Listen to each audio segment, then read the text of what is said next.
everyone. Um, Congratulations to this team for their 10th anniversary. I think you've come a long way in many ways.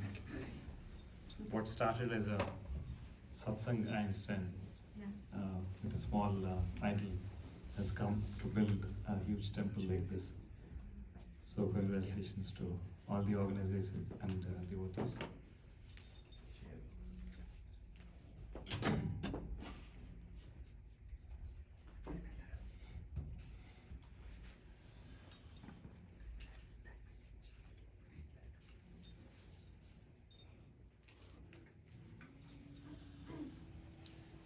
And thank you for inviting us here. It's always a pleasure to come to this town. This is my fourth time, I think.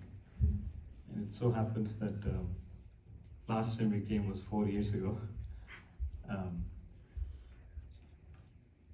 We would have loved to come more often, but it is what it is. So my name is Sridhar, and I live in a place called Connecticut, East Coast. Thank God they have direct flights to Chicago, so we could come fast. So as far as the agenda and the plan is concerned, I think today we will talk, we'll have a dialogue until 11:55 p.m. or so, because I understand at 12 there is a Madhyana Aarti upstairs. And then there is a cultural program towards the evening in an auditorium. Tomorrow, from 10 a.m. onwards for a couple of hours, I think we'll meet again. We have a flight back from Chicago towards the evening, so we'll have to rush back sometime in the afternoon. So, I don't know what is expected of me to speak, but I'll go as the flow comes. And as we usually do, if you have any specific questions related to the topic that we take up, or anything outside of that also, please feel free to ask, and to the extent possible, to the limited extent I know, I'll attempt to respond to that. Response usually works better in silence, because words sometimes can pollute the meaning. So, but we are conditioned to hear words, conditioned to understand only words. So we will use words also apart from silence between the words.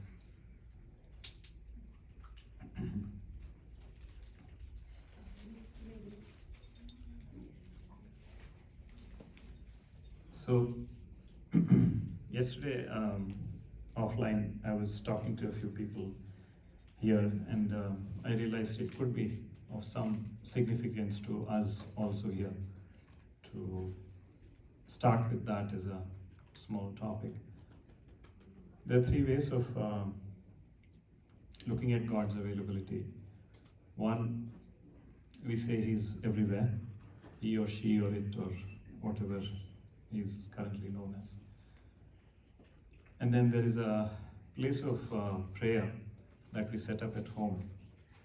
We put up altars, we put up prayer rooms, we have pictures, we have idols, we have yantras and many things. We have photographs of places like Himalayas, etc. And then we have temples also. So there is a clear distinction between all these three forms of availability of God. First, when we say He's all-pervasive and He's everywhere, it means that He exists, but He's unresponsive, being all-pervasive. Meaning that He's a witness to all that we think, all that we do, and all that we are supposed to do but we don't do, and all that we say, of course. He's a witness. That's the first function, in a way, of God. Second, at home, we have his idols and pictures, and we follow certain rituals, certain traditions. We attempt to communicate with him. We attempt to offer, based on the tradition that we are born into, we attempt to offer, if not on a daily basis, periodically we attempt to offer a lot of things to him. Sometimes we ask, sometimes we are just grateful for his presence. Third is temple. Temple is very different from the first two aspects, because in a temple setup, something called pratishtha happens. The word pratishtha means that he's invoked. He's invoked fully into a particular stone, a particular picture, a particular yantra, etc. So his concentrated availability in a particular place to be responsive to our prayers, to be responsive to our worship, is more in a temple as opposed to everywhere and at home. So my sincere appeal to everyone here and whoever, wherever you are, is to make it a habit to visit temples on a frequent basis. If not daily, at least weekly. It should be a family kind of a culture. Even if you don't participate many things in temples, visit, in your own way, pray, in your own way, talk, in your mind talk. He can very clearly understand what you're thinking. One good way to associate yourself with him is to do a parikrama, pradakshina, we say. We have a beautiful opportunity in this temple to do parikrama around Baba. And while you start doing that, there is Ganpati, there is Dattatreya, and then there is Baba here. So parikrama, if I start talking about it, that itself will take about half hour or 1 hour. But let's leave it at saying that it's a very important method to connect with any form of God. So even at home, if you can take up a method to do parikrama, if your puja place is not built in a way where you can go around it, you can circle around yourself. It's called Atma Pradakshina, 3 times, 11 times, and then go down. And that begins and ends your ritual. Lighting a lamp, of course, morning and evening is very auspicious, they say. So, the difference between prayer and worship, there is a slight amount of difference there. Prayer is when you are, then there's a dialogue going on in your own language. There is some voice that you hear or you don't hear, but there's a communication that's going on. Worship has a more scientific methodology of connecting with an invoked God. So, at the cost of crossing a line, I would say that temple, what happens in temple is worship, and what happens at home is a prayer. Because the God has been invoked in the idol in the temple, and he's available to communicate. It doesn't matter what religion, which type of God, gender or agent, it doesn't matter. The moment that invocation happens through various methods, in Hinduism we call it the method of Vedas, Vedic invocation, when it happens through the mantras, and it goes through a series of adhishtanas, adhivasas, and then God's availability is full then. So, be it in India, be it here, it's important to develop a habit of visiting temples, even if you are a non-believer, even if you are someone who can talk to God wherever you are. It's important to visit the temples. And children especially, if you can bring them, I understand they will have several activities and interests, but once in a month with the family, once in fortnight with the family, if they can visit, long term, it will make a lot of difference. Right away, they may not understand what happened, but the moment they come, maybe after 10 years or 20 years, if they go through a certain life problem and suddenly it is resolved, it is because mother of that child brought that child 10 years ago to a temple. We cannot connect with logic these things, but belief is something which will make us understand them. So this I definitely wanted to tell and remind myself that it's important to visit temples often. So any questions on this before we move to the next one?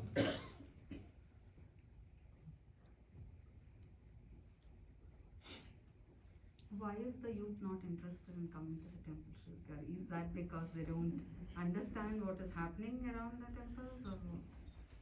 That's one. I think the gratification is not immediate, it is delayed. So they don't see a need to visit temples. And as parents, also, we do not have a habit of asking our parents as to why do I need to go to a temple. But the generations change every 20 years. So the generation gap has created that gap where children are no longer interested. But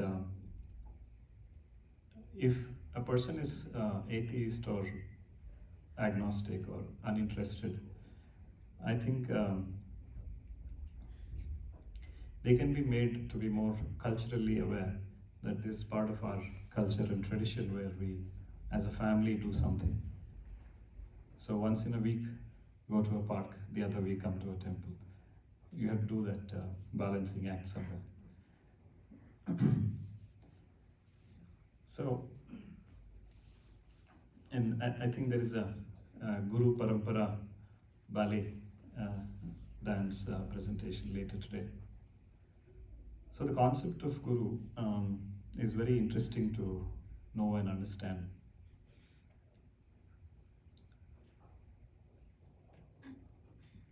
So what some of you saw upstairs,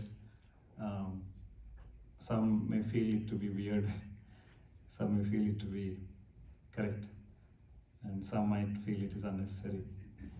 I agree with all of you. What happened there is a representation. So when we pray to God through an idol, we do puja and we try to establish a connection with the God in the idol. We are not establishing connection with the idol, but with the God in the idol. And he responds, right? So if God is able to accept prayers through an idol or a picture, I'm sure he can accept from a human being also, by being in a human being also.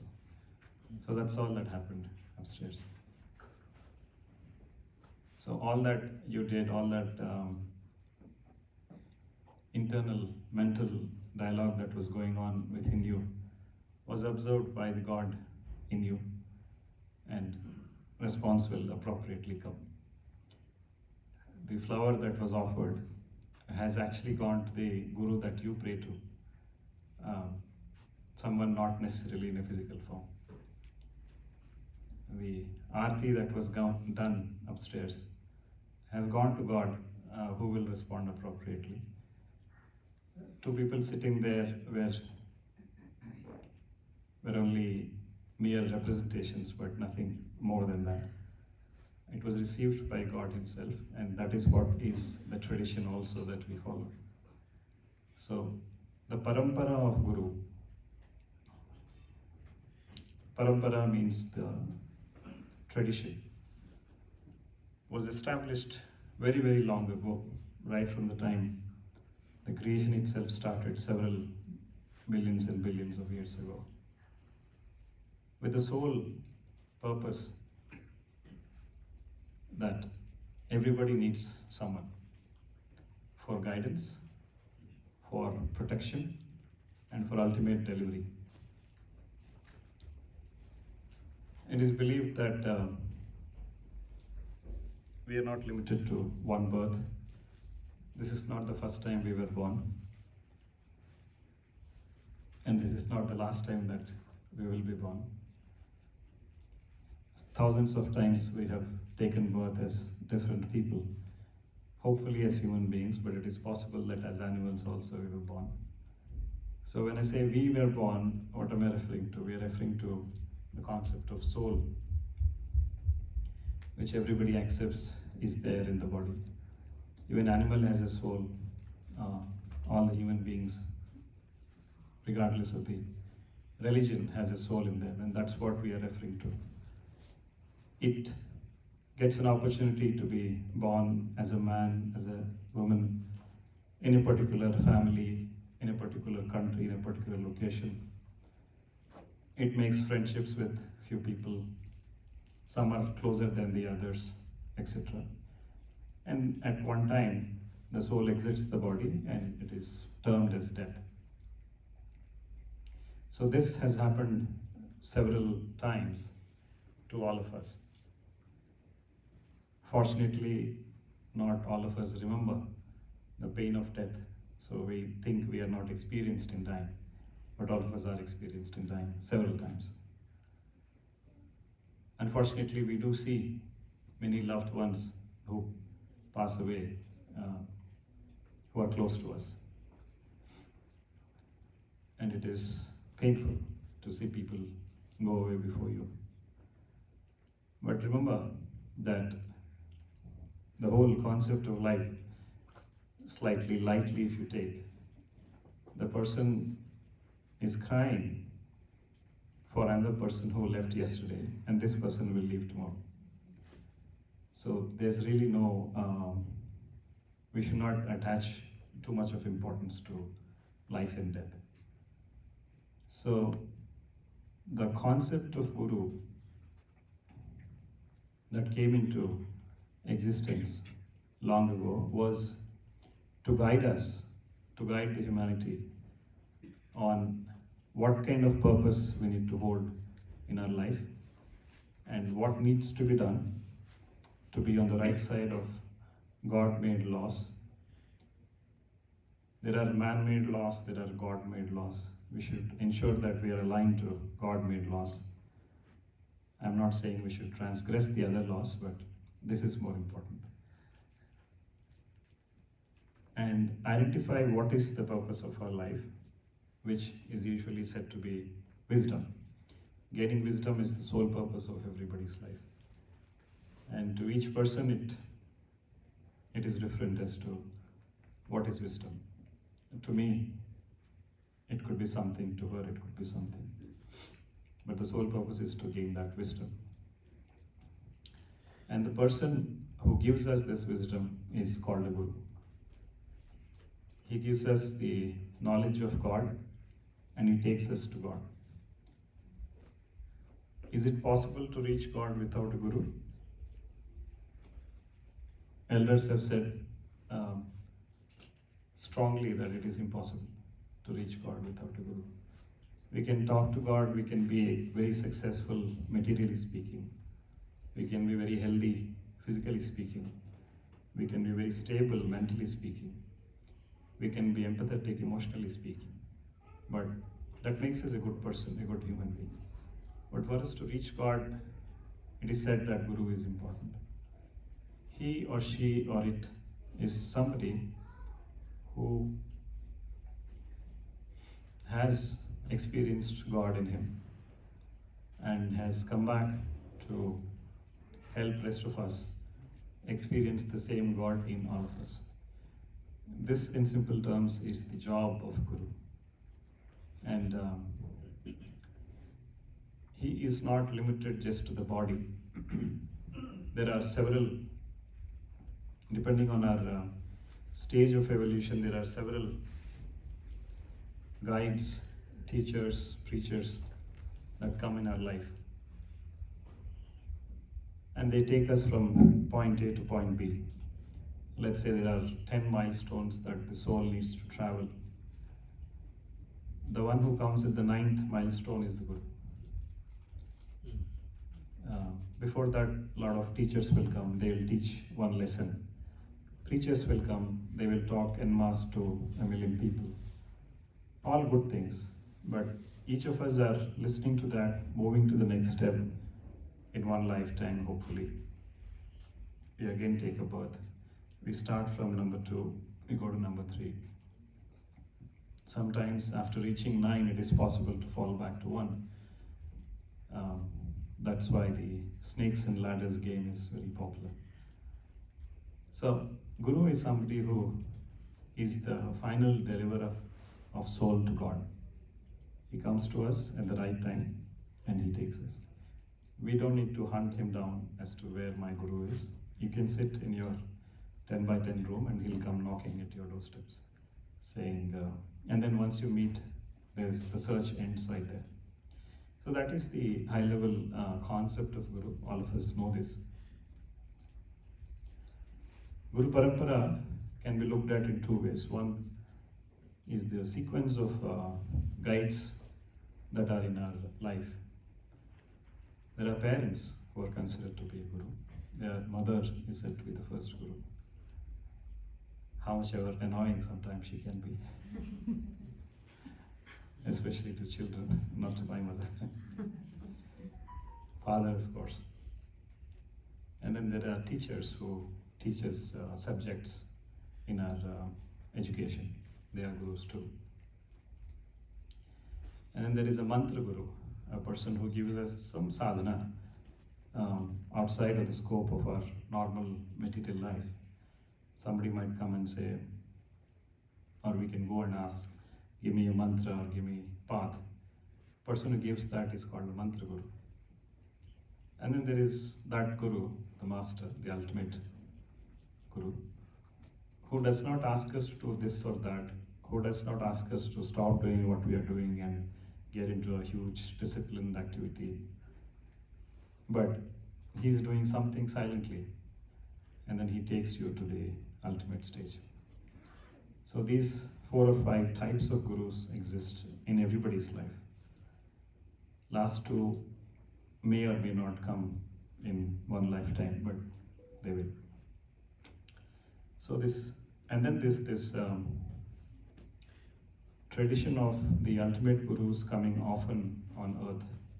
They say right from Sadashiva to several names, Adi Shankara, Shirdi Baba, Dattatreya, several people have come and they have spoken about liberation.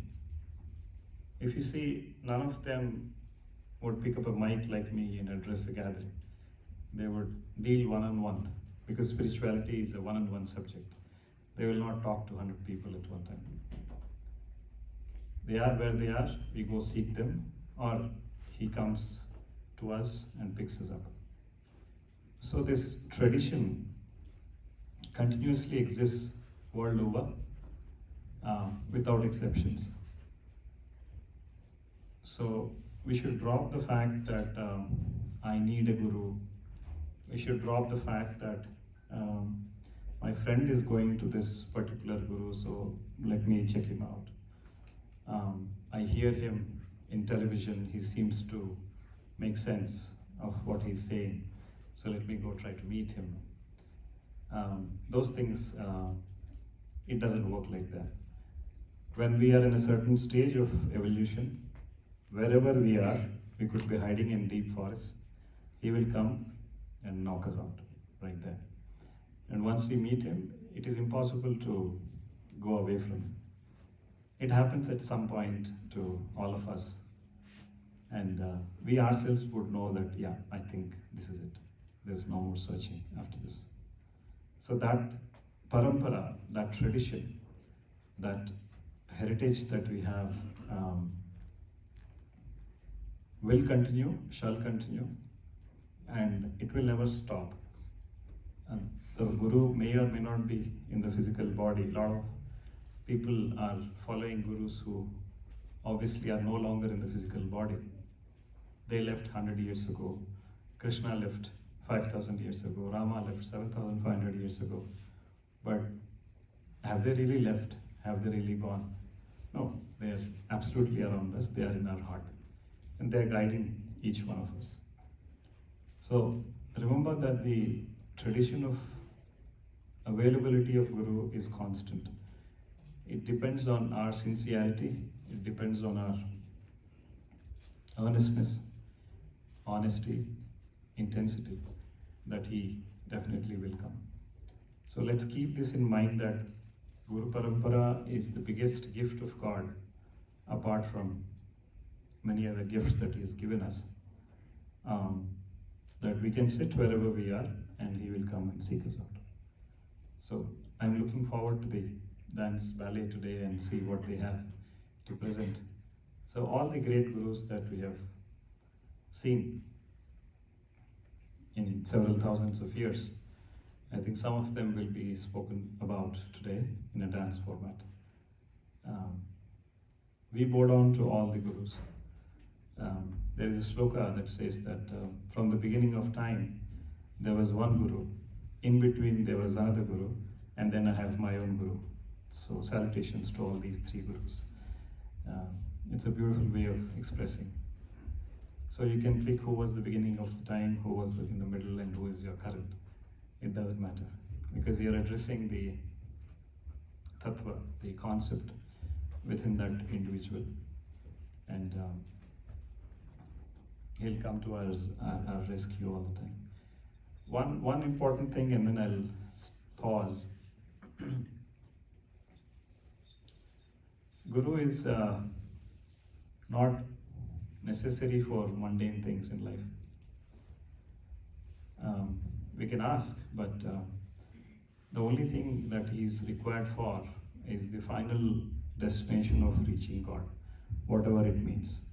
You want to see God inside you, outside you. Is he in a form of a light, or does he have form? Does he have feet?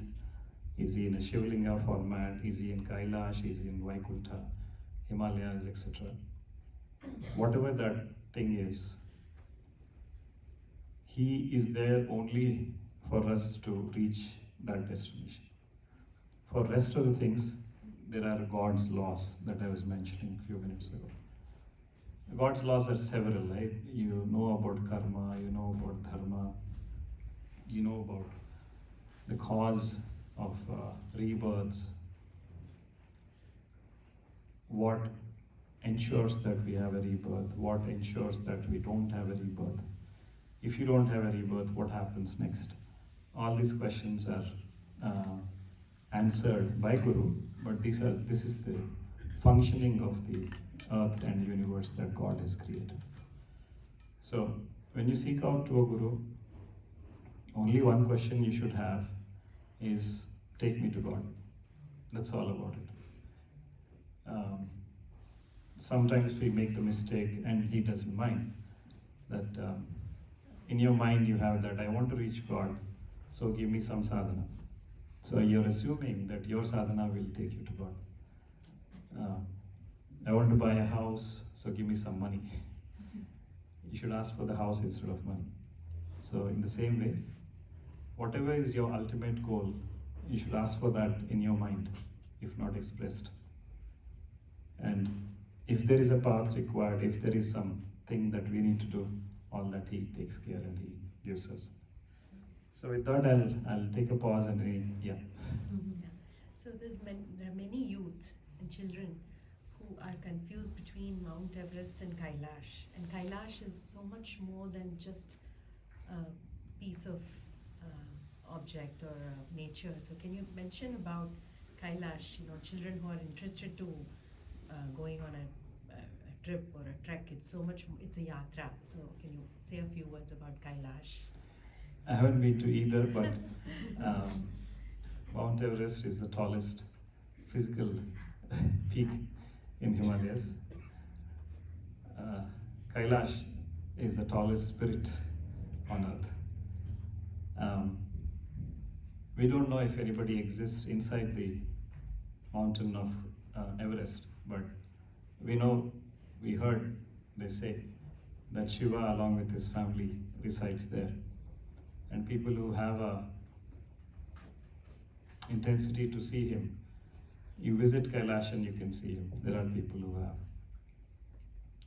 So if you read scriptures, it will clearly describe as to how he descended, why he descended, what does he look like, where is he in Kailash, etc. But gain some knowledge by reading the Puranas, gain some knowledge, knowing very well that these incidents have happened on earth. These are not fiction. I think the literature that we have, none of it is fiction. These are all facts. With that belief, if you read, you will experience peace, you will go to the next step. Himalayas, the word Himalaya itself means it's the abode of ice, right? Hima Alaya. Alaya is abode of ice. Cold temperatures, they say, is very suitable for spiritual sadhana. So perhaps Wisconsin is suitable. And Buffalo is suitable to Connecticut is too. Coming back to But yeah, so that's the entire Himalayas is not a religious place, it's a spiritual place. Nobody can actually just go there with an attitude of trekking. The only attitude one needs to have when we go to Kailash is that of begging. You should beg for everything because he has everything to give. And he will not lose by giving anything to us. So feel free to put an application to Himalayas that allow me to come, and someday it will happen. Someday it will happen. Yeah. And for those who are not able to travel because of arthritis and other age-related issues, Himalayas will come to them. That's also possible, they say. Okay. Sridhar, I have a question, and usually I'm not the one who asks, but we always, Namaskaram, first of all, and Pramana, we're always looking for a confirmation when we have a doubt. We say our Guru, we want an answer from the Guru before we get, we don't want to make the next judgment. How do we go about that? If you receive a confirmation, that's good enough. If you do not receive any confirmation, tell him that I'm assuming you're okay with this and I'm going ahead. At least then he'll immediately wake up and stop you if you're doing something which he thinks is unsafe for you. And since you have already told him, if it is good for you, he will let you do. He'll be next to you while you do that. This doesn't need to be a expressed statement. It can be a heartfelt thought as well. So if he doesn't talk to you directly, tell him that I am asking you this and I'm assuming you're okay with this, I'm going ahead. I have done that and it worked.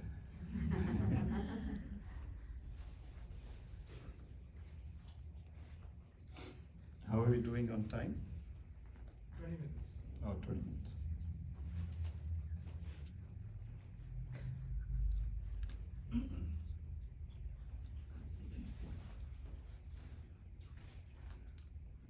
Sridhar garu, the Guru. 1 second. That was not me. So that's how you get a confirmation, I right? did my engineering in Somebody Punjab. said 1 week. 1 second. I did my engineering in Punjab, and I was introduced to, the Punjabi culture, Sikhism and all. At that time, I used to think that the religion itself started off with the Guru as the base. So, I was thinking that from then on I used to think Guru and God are almost synonymous. Two questions there. Guru and God are same in few things, very different in few things, synonymous in few things. When it comes to proactively watching out for us, Guru does that, God does not do that. So it is incorrect to blame God for our actions. It is also incorrect to say, God, why did you do this to me? You know that I was about to do this, why didn't you stop? That is not the job of God. He is only a witness. So if we have a guru in life, that's his job. If he doesn't do that, then you can ask him. So that's one difference. Similarity is that they both have unconditional love and grace. They are not dependent on our wisdom or righteousness or ability to give what we need. If they start judging us, then we don't have any place to go to. As far as religions are concerned, I think they were born when we started to intellectualize God. It was important to put people on a certain path, 1, 2, 3, 4, 5 paths. And depending on your own tendencies, you are made to walk on a certain path because you'll do well there. But if you don't intellectualize God as to what does it look like, where is he, why is he not here, etc., etc. And if you're able to turn your mind within and see him inside you, and you follow what your conscience, your inner voice says, then religion is less necessary. So our intellectual distance from conscience gave birth to religions, I think. Intellectually, earlier times, in at least 5,000 years ago or 6,000 years ago, everybody was very tuned to their inner voice. They could do exactly what the voice said. They did not have a need to lie. They did not have a need to do things which would harm others. So, religion was not so required. From a chronology point of view, I think several things started after Buddha came into existence for about 3,000, 3,200, 3,500 years ago. So religion was not given by God. Tradition was given by God. Religion is man-made in order to follow that tradition given by God. That is why anything that is man-made is prone to errors. And that is why there is a difference of opinion in religions now. Yeah. But the values and the noble virtues that God has given are non-negotiable. Nobody discounts them ever at all. Yeah, be it Punjab or South or East or West, I think the same beauty of the Guru Tattvam exists all over. Amazing. If you read the stories of, there are 18 or so gurus listed upstairs. If you read about each of them, they're all superhumans without a cape. No, earlier you said 9 gurus, no? That conceptually it has not been proliferated to within the Hindu Dharma as a teaching or unlike we coming in contact with people like you and getting some knowledge, it is not percolated in a big way. It's there everywhere, but my parents will teach or we go to some library and learn or read. But there in that religion it got embedded like a guru. They have been from Guru Nanak to Guru Gobind. And so everybody has a direct entry to that belief system. Right. I wish we had got this information, and our children and our it's there in the tradition. We are open to tolerate or bring in everything under the sun. That is why I am groping for some answers. Right. No, I think it's there in every tradition. Dakshinamurti was the first guru for the universe, but he is not available for all as a guru. He is available as a god to everybody. You can put his picture and do namaskar. But if you want him to be a guru, then it's a very tightrope walk because he's a very strict teacher, right? If you want to study in Harvard or MIT, there is a certain selection criteria. But all of us are qualified to study somewhere or the other. I heard the acceptance rate is 4%. Thank you, Sridhar. So, my perspective is there are things we know that we know, there's things that we know we don't know, and there's things that we don't know that we don't know. So my question is, what would be an effective way to explore what we don't know we don't know? Namaskar. That was confusing to many people, including me, but I'll attempt to respond. I think the simplest approach would be, I don't know anything. We have to drop the concept of knowing anything at all. That's when it becomes easy to work on us for the Guru. When we say that I know this much, you teach the rest of the things, then he wouldn't be so interested. The moment you say, I don't know anything, which means the real I within me does not know anything, I have not had any experience of God. But out here, there's a lot of information available to me. But none of this is helping me to turn inward and look at the God inside, communicate with Him. So I'm going to drop everything that is here. You enter me, you teach me from within as to what I need to know. And the day I know everything, the I will drop. The concept of I, the concept of ahankara, the concept of ego, the ego not from a comparative point of view, but even from a identification point of view. We identify ourselves with a body, we think we have a certain gender, we are born at a certain place, we have a certain family system, location, etc. All this is emanating from the seed of ego, and when that ego drops, you become one with that all-pervading thing. Practically, it's not a theoretical statement. Practically, it does happen to many. So the approach to learning should be, I have a lot of information, but I don't know anything. With that approach, if we start, I think the end will be very quick. I just have one question, sir. To tell our children, I mean, I realize we read and we, to Baba, Sai Baba, Shirdi Baba, even he himself used to say Allah Malik. But we all pray to him as if he were a God as well. And I'm teaching my children, and I know all the kids sitting here also, we come here, we pray to Baba, right? But on the same hand, we say he's Guru and he will show us the way. How do I tell my kids just do and Baba will show, fix it for you. How do I don't know, justify, what do they actually pray to, I suppose, is my question. Right. I don't know how to explain it. Right, no, I got the point.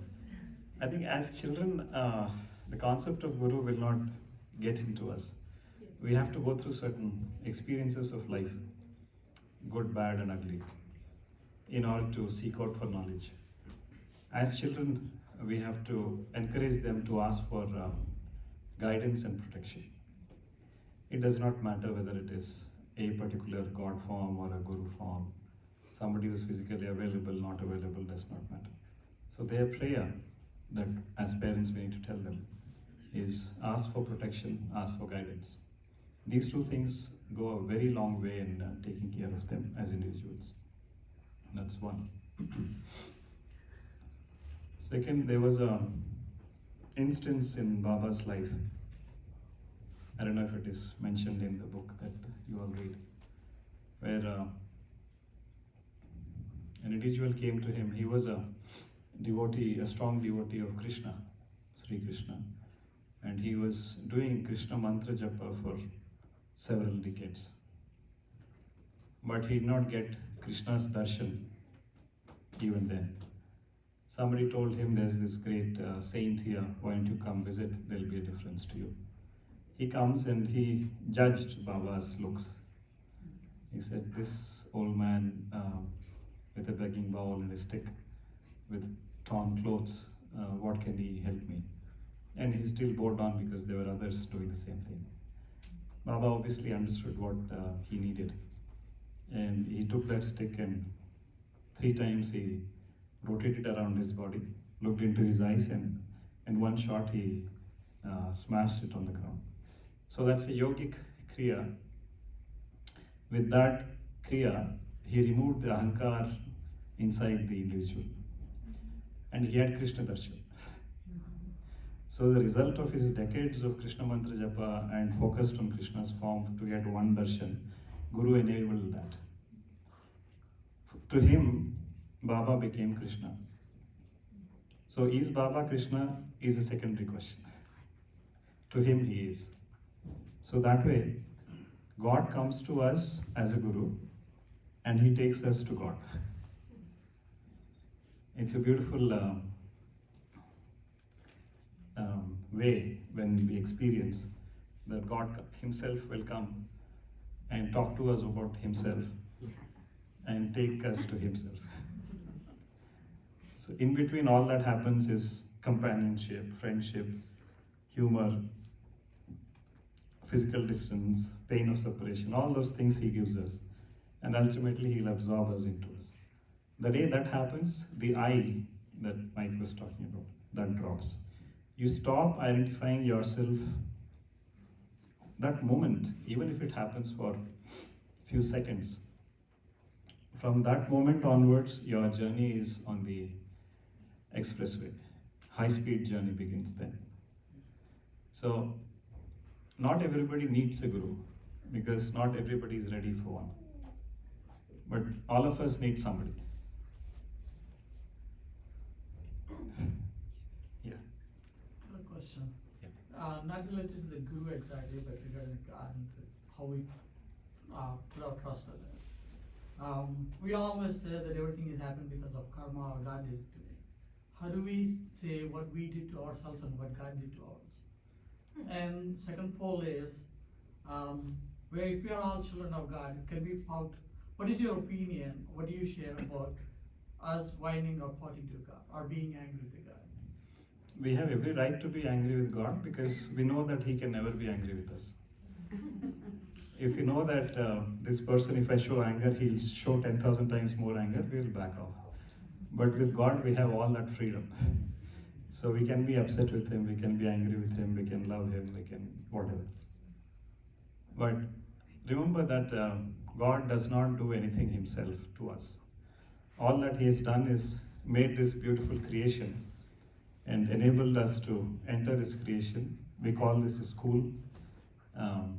So it's like somebody building a university which has from play school to PhD.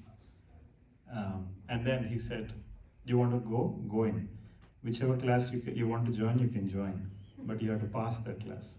Only then you'll go to the next class.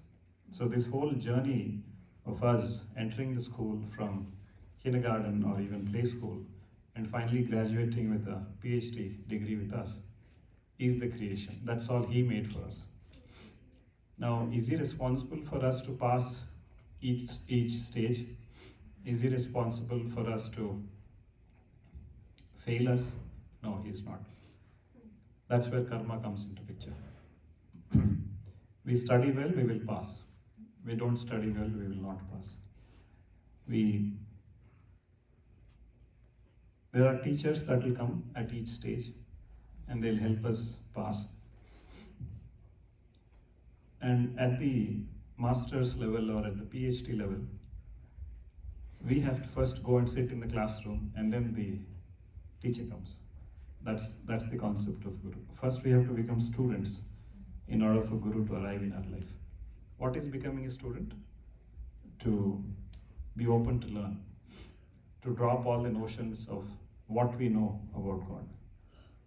Because if you know everything about God, then there is no difference between us and him, right?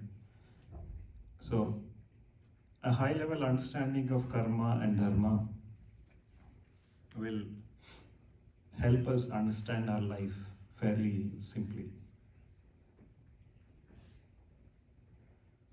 God is the giver, but he is not biased against or for somebody. There are certain hardships that we all go through. There are some good things that we go through in life. Both are results of our own karma. But unlike animals, human beings have that ability to change their destiny. In our attitude, whatever we have done or not done in the past, but in our current attitude, the way we think, the way we look at things, the way we behave and speak, that can change our destiny in the future. Not only us, but our own children, our own family also. So that freedom has been given by God. Free will we have, intellect we have, buddhi we have. So if we use it in the right perspective, the so-called hardships will vanish. We will get strength to manage those hardships. And the person who teaches this how to is called a guru.